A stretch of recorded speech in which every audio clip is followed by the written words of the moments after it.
মাটি থেকে গাছটি তুলে নেওয়ার আগে যে ক্যারেটের মধ্যে দেখেন সামান্য পানি দিচ্ছি,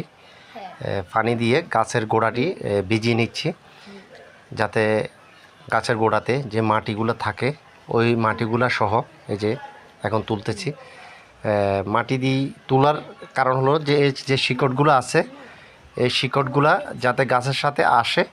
যাতে গাছটি অন্তত একটু তরতাজা থাকে, এই জন্য মাটি সহ শিকড় সহ নিয়ে এটা আপনার এই যে প্লাস্টিকের মধ্যে এই যে মাটি রাখছি ওই মাটির মধ্যে প্লাস্টিকের এই যে প্যাকেটের মধ্যে আমি পেঁপে গাছটি রাখলাম।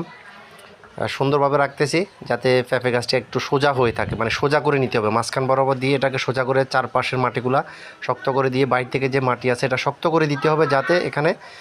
কোনো ধরনের পানি এবং কি কোনো ধরনের যাতে বাতাসটা মানে গাছের গোড়াটা যেন